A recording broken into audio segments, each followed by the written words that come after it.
വീണ George കഴുത്തിന് വേദനയായി Pathanamthitta general ആശുപത്രിയിലെ ഡോക്ടർമാരുടെ സഹായം തേടിയിട്ടുണ്ട്.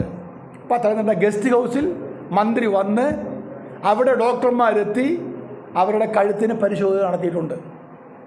വീണ ജോർജ് ഒരു അസുഖം വന്നാൽ അവർ ചികിത്സിക്കാൻ പോകുന്നത് വെല്ലൂർ മെഡിക്കൽ കോളേജിലാണ്.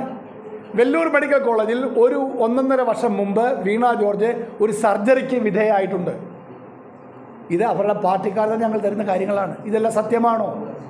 ആരോഗ്യമേഖല ഇത്ര മികച്ചതാണ്, മെച്ചപ്പെട്ടതാണ്, എല്ലാം രക്ഷപ്പെടുത്തി എന്നെല്ലാം വീമ്പ് പറയുന്ന വീണ ജോർജിൻ്റെ സ്വന്തം അസംബ്ലി മണ്ഡലത്തിലെ അവസ്ഥകളും അവരുടെ സ്വന്തം അവസ്ഥയാണ് ഞാൻ ഈ പറഞ്ഞത്.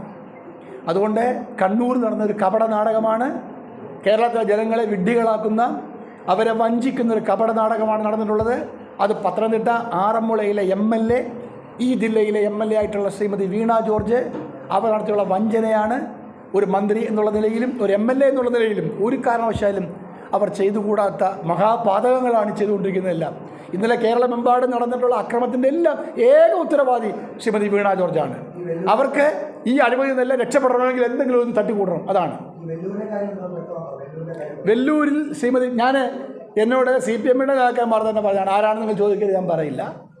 അവർ വെല്ലൂർ മെഡിക്കൽ കോളേജിൽ 1 വർഷത്തിന് മുമ്പ് ചികിത്സ തേടിയിട്ടുണ്ടോ എന്ന് ഞാൻ വീണ ജോർജ് ചോദിക്കുകയാണ്. അവിടെ ഏതെങ്കിലും സർജറി നടത്തിയിട്ടുണ്ടോ എന്ന് ഞാൻ ബഹുമാനപ്പെട്ട മന്ത്രി വീണ ജോർജ് ചോദിക്കുകയാണ്.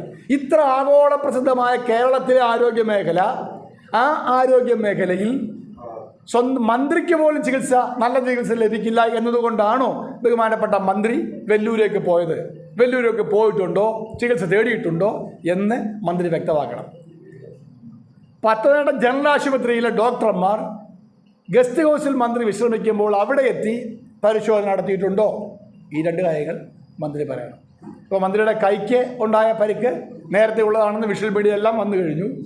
ഇപ്പോൾ കഴുത്തിലുള്ള പരിക്കാണ്. അതും പത്തനംതിട്ടയിൽ ഡോക്ടർമാർ എന്നോട് പറഞ്ഞത് അത് നേരത്തെ ചികിത്സ തേടിയിട്ടുള്ളതാണ്. അപ്പോൾ ഇതെല്ലാം മന്ത്രി വ്യക്തമാക്കേണ്ടതാണ്. മന്ത്രിക്കെതിരെയുള്ള ഗുരുതരമായ ആരോപണമൊന്നുമില്ല, പക്ഷേ ഇതെല്ലാം മന്ത്രി വ്യക്തമാക്കാൻ അവർ സത്യസന്ധമായി പറയണം. അവർക്ക് വീഴ്ച പറ്റിയെന്ന് അവർ പറയണം. അവരെ ഒരു നാടകം കളിച്ചു തുറന്നു പറയണം. പറഞ്ഞ് കേരളത്തിൽ DYFIയും SFIക്കാരും CPM-മാരും നടത്തുന്ന അഴിഞ്ഞാട്ടം അവസാനിപ്പിക്കണം. കാരണം കലാപം ഉണ്ടായതിന് മുഴുവൻ കാരണം ഈ വ്യക്തി മാത്രമാണ്. അവരാണ് ഉത്തരവാദി. അതുകൊണ്ട് വീണ ജോർജ് ഇക്കാര്യത്തിൽ പരസ്യമായി ജനങ്ങളോട് മാപ്പ് പറയണം. ജില്ലയിലെ CPM നേതൃത്വം അവരെ നിലയ്ക്ക് നിർത്തണം. ജില്ലയിലെ CPM നേതൃത്വം ഈ മന്ത്രിയുടെ പ്രവർത്തനങ്ങൾ, പെരുമാറ്റങ്ങൾ തെറ്റാണെന്ന് മനസ്സിലാക്കി അവരെ നിയന്ത്രിക്കാൻ തയ്യാറാകണം എന്നാണ് എനിക്ക് ജില്ലയിലെ CPM നേതൃത്വത്തോട് ആവശ്യപ്പെടാനുള്ളത്. കഴുത്തിനാണ് എനിക്കറിയില്ല, ഒരു സർജറി